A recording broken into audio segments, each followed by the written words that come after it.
Hello and welcome back to another Beard Guys World of Tanks Xbox replay. So, have I got a corker for you today? So, if you were watching one of our live streams a while ago, you may have already seen this replay. We played it as a little video clip while we were setting up some training room battles. Otherwise, this will be new to you.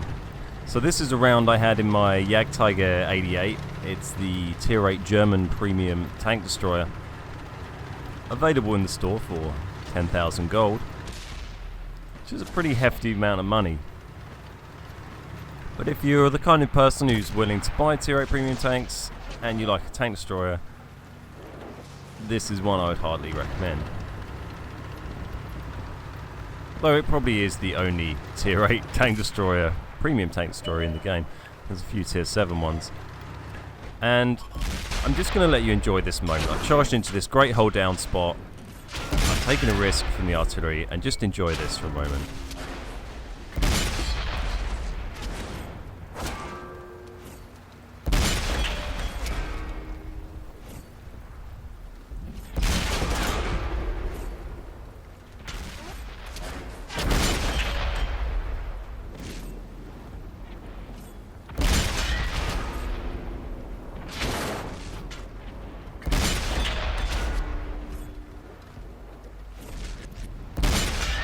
And tell me that's not a very effective tank destroyer. So this is a really good hold down spot on this map, but normally the artillery would have dug you out. But I just thought, you know what, I'm going to go for it. I'm not going to sit there and shuffle around and try and arty dodge.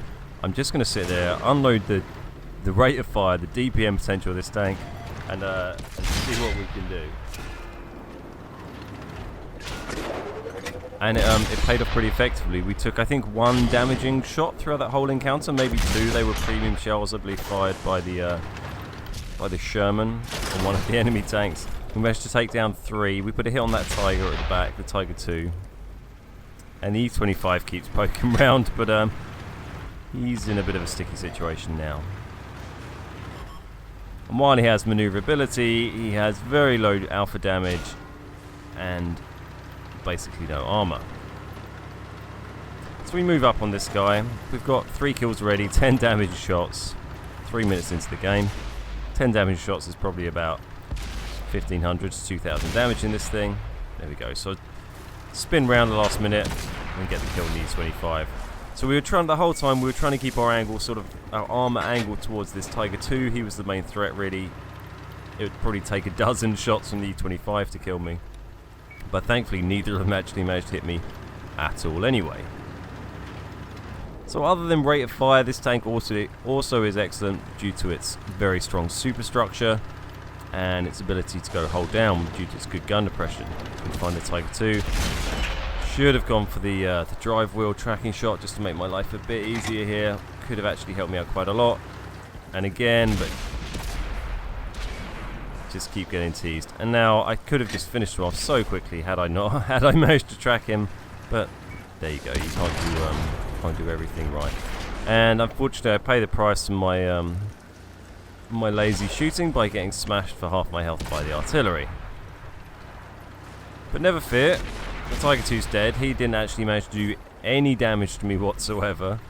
He managed to drive down this entire Death Valley on cliff, only taking damage from a premium shell from, I think, the Sherman and the Sherman Jumbo and a massive artillery shot to the side. So the 12T put one in the side there, but already I'm racing back to defend the cap. That's what I've noticed on the map down the bottom there.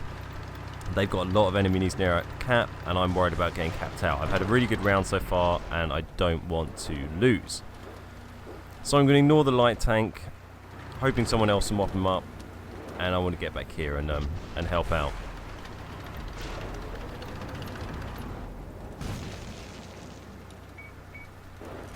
So I'm trying to call this my teammate here to fall back. If he falls back and lures these guys around the corner, I can absolutely smash them.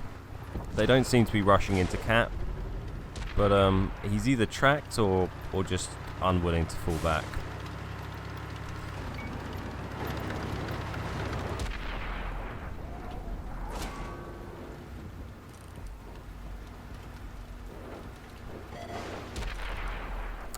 turns into a bit of a slogging match as we sit here and try and chip away at this Carnarvon's health. I've got a slim chance of getting some shells through. There we go. The prototype managed to kill someone who was trying to sneak through on our right. It's a very narrow shot on to try and put them through the top of the Carnarvon here. I've switched my Prem rounds because I'm in a tight situation. We're a tank down. They've got 3 heavy tanks. And I've lost quite a lot of health. So I'm feeling like I just want to get this guy out of the game at the moment. He's a threat. It'd be nice to just get rid of him before I get hit again. Very rare for me to be firing Prem shells in this tank, but this felt like a justified situation just to guarantee or give an extra guarantee of those pens. Certainly by no means guarantee, because as you can see, plenty of the bounce anyway.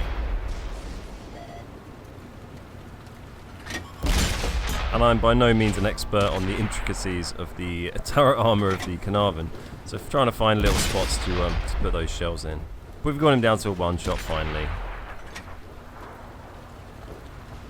Let's see if his track's poking out. Sadly it's not. Finally find the shot. There we go. Switch straight back to normal ammo. Like I said, you very rarely need the Prem rounds. Even though the pen's not amazing on this gun, with 203mm of pen with standard ammo, it's actually so accurate that I find you can just aim for weak spots very easily. So there wasn't much being presented to me there, but most of the time you can aim for weak shots. Also, the snapshot like that is very effective using RB, which you can do on Xbox to lock straight onto a target. It's no use for. It's not as accurate as properly aiming in, but sometimes you get lucky. And I find the reload on this gun is so quick that it's normally worth just taking the snapshot, and by the time you've actually manually aimed in, you'll have reloaded again anyway. Near enough anyway. So yeah, quick snapshot and a 1 to finish on the T29 actually puts us up to 7 kills, 21 damage ribbons, and we're down to 2v2 now. We've got the AMX 12T that we encountered earlier, put a shot into the side of us, is still left, and a medium tank of some description as well. And the 12T is what I'm worried about really. So my thinking here, my game plan here was that 12T is the biggest threat to me. If he gets around behind me or side of me, he'll kill me in 2 shots, maybe 3 shots. Very easily. And could circle me all day. So my thinking was get up here, defend the flag. It's not like I'm going to be able to push the flag. The enemy flag. I'm going to have to sit here, defend, and hopefully spot the 12T or the medium as they come from this direction. And our other TD on the green team will be able to spot them if they come from the valley. And there we go, there's the medium. So as soon as this guy gets spotted, I try and move around to help out my teammate, but I'm also kind of being a bit mindful of where this 12T could pop up. And now this guy's unspotted again. And it gets into a bit of a tense situation of me knowing that I'm on 7 kills and on for a potential Radley Waters if I can grab one more. Also being very aware of having very low health and a light tank that could ruin my day with its autoloader. And there's the 12T. There we go. We kept ourselves in a position where we'd spot him. It would be very difficult for him to flank us there unless he'd gone really right round the back. He might have been able to sneak that in. But I'm not sure he was aware of where I was anyway. So thankfully we flagged him back up. He's unspotted now, but we know roughly where he is, and there he comes. So spin it round.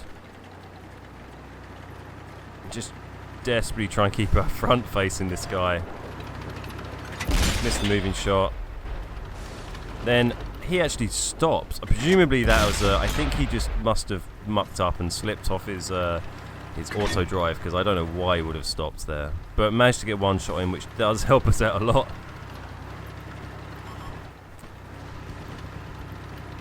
Just checking what that medium's doing. Checking that he wasn't on the edge of that hill, or lining up a shot into the side of me, which I was a little bit worried about. And now there's a bit of a... Now we just playing the classic TD, avoiding getting circled by a light tank with an autoloader. So my thing here, I'm trying to reverse as much as possible. Really, I want to get away from these ridge lines where he can pop up and surprise me.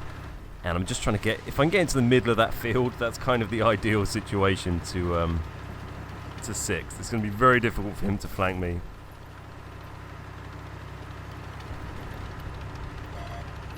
go, he comes up. One more shot. Still somehow alive, this guy. He gets back into cover, but he's now definitely a one-shot.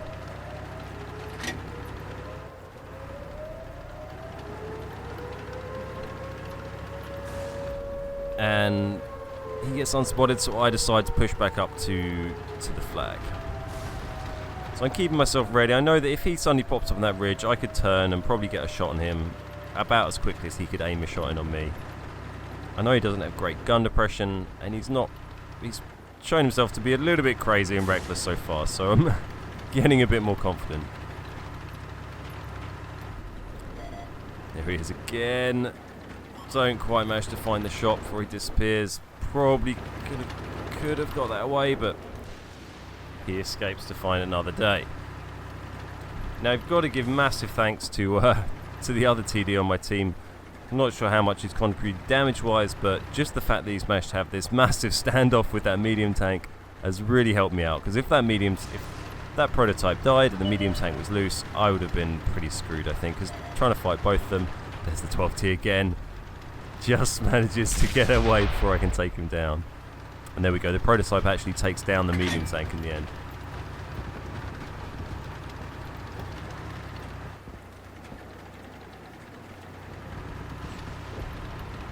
And if you've driven this tank, you'll know, oh, here's the 12T, and we take him down. And there we go, there's the Radley Waters. So if you've driven this tank, you know it's not the quickest traversing round, especially on rough terrain like that. But it did have a pretty good crew in it at the time. And you can see we also got an absolutely monster amount of silver. Thanks to some pretty clever stacking of ops there, we had a times 1.25 op and also a double silver op, both hitting at the same time. Also with a massive Radley Waters round, we got 7,500 XP, 400,000 silver. 4,500 damage, 2,500 assist, and almost 3,000 blocked. Along with the high caliber, Radley Waters, steel wall, and all the other bits and bobs that go with it.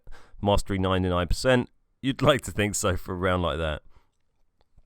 So let's have a look at the in-depth battle results as well. So there we go, we managed an absolutely massive 2,346 base XP. Always pleasing to get over 2k base, doesn't happen too often. Got 5 medals, 8 kills, 3 from the prototype, actually had a pretty decent round in the end, and pretty safely carried that for the rest of the team.